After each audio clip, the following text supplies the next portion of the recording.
십자가를 우리가 바라보면서 이 십자가가 도대체 어떤 의미냐라고 했을 때 이 십자가의 의미를 여러분들은 여러 가지로 생각하실 줄로 압니다. 우리가 매일 이 십자가를 바라봅니다. 이제 불을 끄면 이 십자가 뒤에 있는 불빛으로 인해서 여러분 기도하실 때 십자가가 눈에 이렇게 보이고, 또 우리 믿음의 사람들은 십자가를 늘 머릿속에 두고 삽니다. 이 십자가에 대한 여러 가지 생각들을 가지고 계실 줄로 아는데, 우리가 평생 이 십자가를 묵상하고 또 십자가를 분석하고 십자가를 말씀에 의해서 해석을 해도 모자랄 정도로 이 십자가의 의미는 아주 다양하고 또 깊고, 이 십자가를 생각할 때마다 야, 우리 주님이 나를 이렇게 사랑하셨구나, 이런 생각을 하게 되면서 그 십자가의 웅장한 역사를 이루 말할 수 없는 경이함으로 이렇게 바라보게 됩니다. 오늘 우리가 묵상해야 될 주제는 바로 십자가입니다. 이 십자가가 도대체 어떤 의미를 나에게 가지고 있는가라는 것을 묵상해 보겠는데, 오늘 이 히브리서 9장 11절에서부터 22절까지 말씀을 읽었는데, 말씀드리지만 이 히브리서는 우리가 지금 묵상하고 있는 이 히브리서는 굉장히 어려운 성경 가운데서도 더 어려운 성경입니다. 그리고 이제 다음 달에 저희들이 히브리서가 끝나고 나면 에스겔서를 공부하게 될 터인데, 이 에스겔서도 성경이 어려운데 그 어려운 성경 가운데 더 어려운 책입니다. 그래서 저희가 좀 약간 걱정을 하는 것은 계속 이렇게 어려운 성경만 계속되고 있기 때문에 이 여러 가지로 좀 난해하다, 목회적인 입장에서 이런 생각을 했는데, 여러분들이 보실 때 이 히브리서도 이해하기가 굉장히 어려운 책 중에 하나입니다. 그렇지만 우리가 어렵지만 하나님께서 주시는 지혜로 하나님이 우리에게 밝히 그 뜻을 알게 해주실 줄로 믿습니다. 오늘 12절의 말씀에 먼저 보면 자기의 피로 영원한 속죄를 이루사 단번에 성소에 들어가셨느니라, 이렇게 되어 있습니다. 이 말씀을 보면 당신 그리스도의 피로 속죄를 이루고 단번에 성소에 들어갔다, 이렇게 되어 있어서 이 피로 한 일이 두 가지가 나옵니다. 하나는 피로 속죄를 이루었다, 피로 성소에 들어갔다, 이렇게 두 가지 피로 하신 일이 나옵니다. 그런데 이 피로 하신 일 중에 속죄를 이루었다는 것보다 더 중요한 게 있는데, 그게 뭐냐면 단번에 성소에 들어가셨다라는 말씀이 더 중요한 말씀입니다. 피로 하신 속죄를 이루신 것은 우리를 향해서 하신 일이고, 피로 하신 일 중에 성소에 들어간 것은 하나님과 화해를 이루신 겁니다. 그런데 그 하나님과 화해가 인간인 제사장이 짐승인 제물을 가지고 하나님 앞에 제사를 드릴 때는 이게 한 번에 될 수 있는 게 아니었습니다. 여러 차례 죄를 지을 때마다 하는 것이었지만, 예수 그리스도가 제물이 되셨고 예수 그리스도가 제사장이 되셔서 하나님 앞에 십자가에서 단번에 드려진 제사가 되었을 때에 그 제사는 한 번에 성소에 들어갈 수 있는 제사가 되었다라는 얘기입니다. 그래서 오늘 이 12절의 말씀은 피로 이룬 일이 두 가지인데, 하나가 속죄를 이루셨고 하나는 단번에 성소에 들어가셨는데, 그 가운데 우리가 가장 중요하게 바라봐야 될 이 말씀의 문맥은 당신의 피로 단번에 성소에 들어가셨다라고 하는 것을 보시면 됩니다. 이게 자연스러운 연결입니다. 결국 피를 흘리심으로 말미암아 십자가가 막혔던 성소의 길을 완전히 열었다, 이렇게 생각하시면 됩니다. 그게 완전한 희생이었고 완전한 성소를 열어주신 주님의 능력이었다라는 겁니다. 옛날 이 대제사장들은 이 짐승을 잡아서 피를 각을 뜨지 않습니까? 이제 각을 뜬다는 말은 살, 기름, 뼈, 이걸 다 추리는 걸 각을 뜬다, 이렇게 얘기하는데, 이 각을 뜨는 것을 제사장이 합니다. 그래서 기름을 불태우고 고기를 가지고 사람들과 제사장 몫으로 나누고 그 다음 뼈는 뼈대로 추리는 이런 일들을 하는데, 이 피를 가지고 희생 삼아서 휘장이 닫혀져 있었던 그 휘장을 피를 뿌리고 휘장을 엽니다. 그리고 성소 안에 들어갑니다. 그리고 하나님 앞에 백성들의 죄를 중보합니다. 이게 피를 희생 삼아서 휘장을 여는 일이었는데, 이 1년에 하루 짐승의 피로 나아가는 이 대제사장의 걸음을 주께서 피를 뿌릴 때 허락하셨지만 그건 상징과 그림자에 불과했고, 진짜 피라고 하는 것은 뭐냐 하면 그리스도의 피로 말미암아 성소를 가르고 그 성소에 단번에 들어가신 겁니다. 결국 그리스도의 피로 우리가 화목하게 됐다. 누구와? 하나님과 화목하게 됐다라고 하는 겁니다. 그러니까 이 십자가는 어떤 의미를 가지고 있느냐 하면, 십자가는 첫 번째로 우리를 거룩하게 만드는 언약의 피가 흐른 곳이 십자가입니다. 사랑하는 성도 여러분, 우리를 거룩하게 한 피, 그 피가 이 십자가에서 흐르면서 우리에게 언약의 피로 다가온 겁니다. 그 언약은 뭐냐? 너는 내가 부활의 첫 열매 되었으니 너도 부활에 동참하게 된다. 영원한 생명을 갖는다라고 하는 새 언약의 약속을 받게 됐다라고 하는 것입니다. 그래서 십자가는 언약의 피가 흐른 곳이다. 거룩한 주님의 백성으로 사는 우리들이 이 언약의 피로 말미암아 하나님의 백성 되었고 부활에 동참하게 됐다라고 하는 겁니다. 이 구약 시대의 제물을 드릴 때 이 피는 여러 가지 의미를 가지고 있었는데, 피가 가지는 의미는 첫째는 뭐냐면 정화 기능을 가지고 있었습니다. 깨끗하게 하는 기능을 가지고 있었습니다.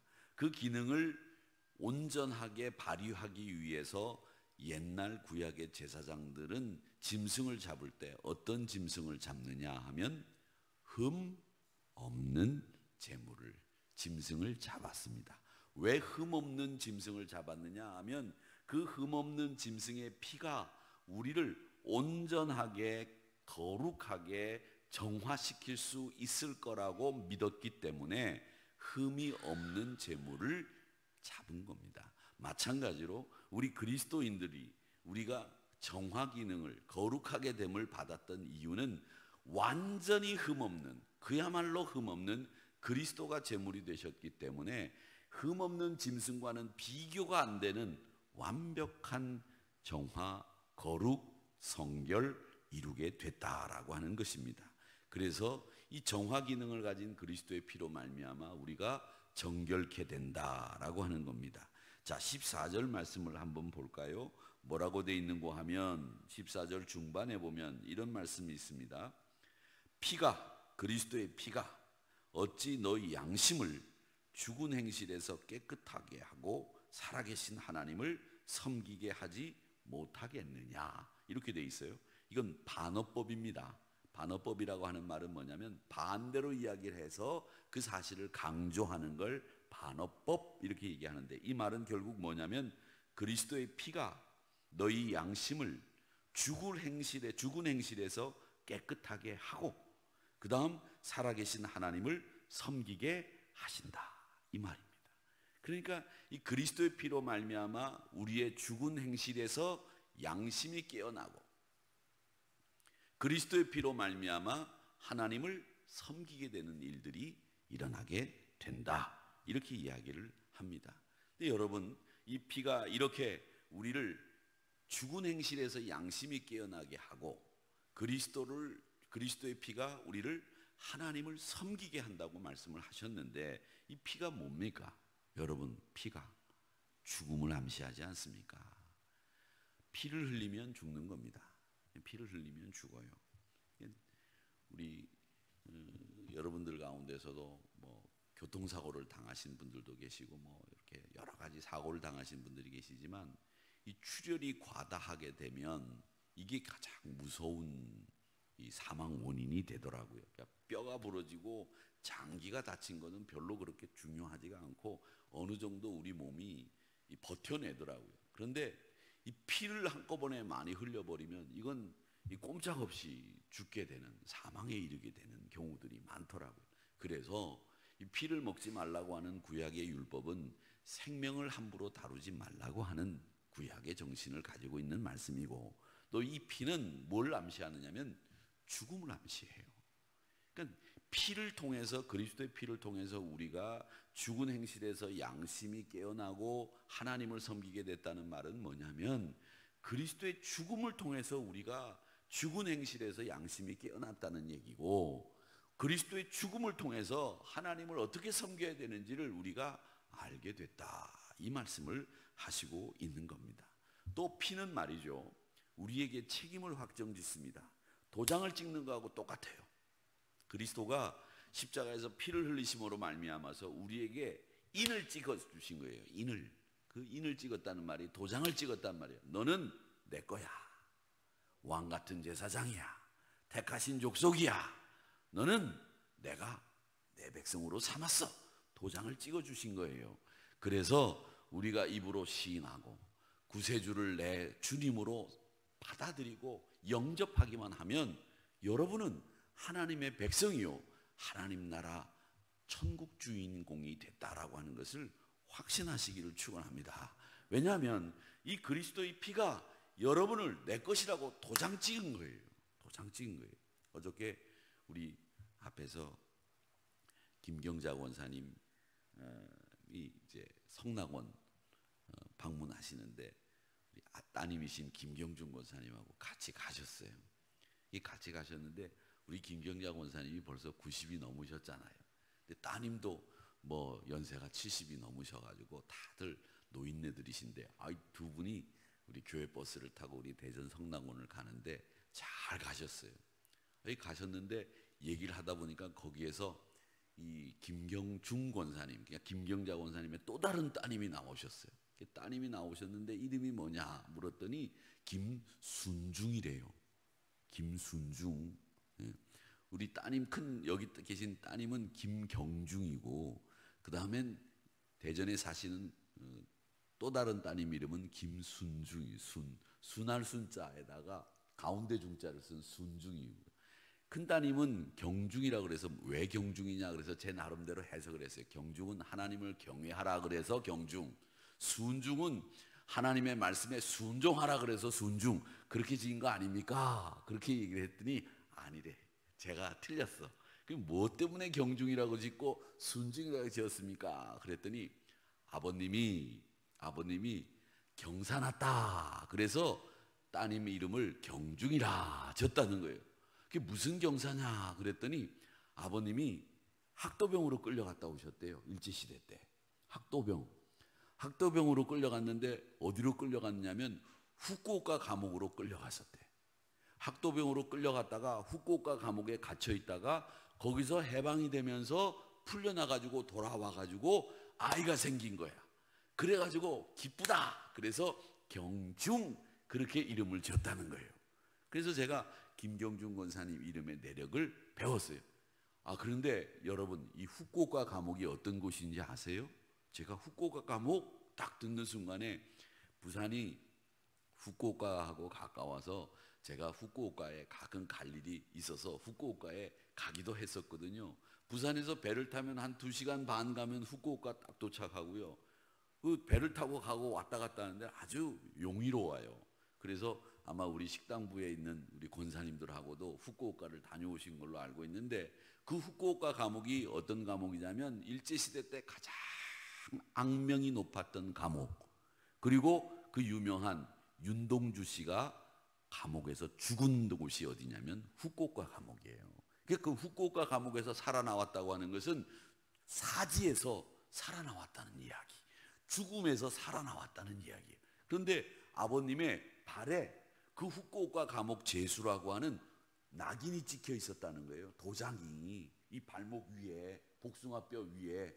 그래서 어릴 때도 기억에 아버지가, 김경중 권사님이 얘기해요. 아버지가 이 후쿠오카 감옥 제수였다고 하는 발목에 낙인이 찍혀 있었대요. 그러니까 옛날에는 그 후쿠오카 감옥이 얼마나 잔인하고 고문을 그냥 밥 먹듯이 자행하던 곳이었는지 그곳에 죄수로 들어오면 낙인을 찍어버린대요. 불로. 네가 후쿠오카 감옥의 죄수다. 그런데 거기서 살아나와서 돌아와가지고 죄가 생겨서 제 이름을 경사났다. 그래서 경중이라 지었다. 그렇게 말씀하시는 걸 어제 들었습니다.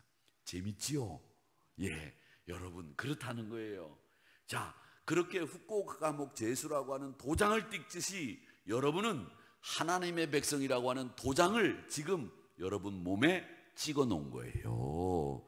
여러분은 하나님의 백성이란 말이죠. 이걸 흔적이라 얘기를 합니다. 갈라디아서 기자는 그리스도의 흔적이 여러분에게 있습니다 라고 이야기했는데, 그 흔적이 뭐라고 되어 있느냐면 헬라어 원문에는 스티그마라고 되어 있습니다. 스티그마. 이 스티그마라고 하는 말은 뭐냐면 찢어가지고 피를 내서 그 위에 새살이 돋아가지고 전혀 없어지지 않는, 죽어도 없어지지 않는, 그걸 스티그마라고 부릅니다. 그게 여러분들 가슴에, 여러분 몸에 찍혀 있다는 거예요. 뭘로? 피로, 그리스도의 피로 말미암아 여러분들이 그런 낙인이 찍혀져 있다라고 하는 이야기입니다. 그러니까 하나님은 피 흘림을 통해서 여러분의 죄를 용서하시는 분. 우리 하나님이 피 흘림을 통해서 우리를 용서하시는 하나님이시구나 라고 하는 것을 우리가 배우는 겁니다.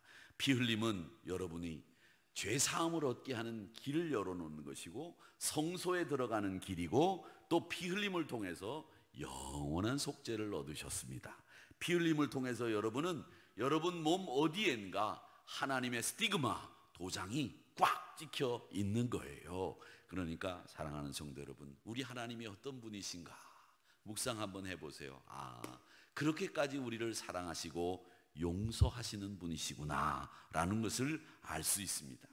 자기 아들을 드림으로 말미암아 우리를 섬기도록 만드신 하나님이시구나. 그래서 저는 이 말씀을 묵상하면서 하나님은 우리를 한없이 용서하시는 분이시다. 자신을 내어주시면서까지 당신을 섬기도록 만든 창조의 최초의 원리, 우리를 창조하신 그 원리대로 하나님만 섬기도록 만드시는 하나님이 바로 우리 하나님이시구나 라는 것을 우리가 배우게 됩니다. 그러기에 사랑하는 성도 여러분, 하나님 섬기는 일에 최선을 다하시기를 축원합니다.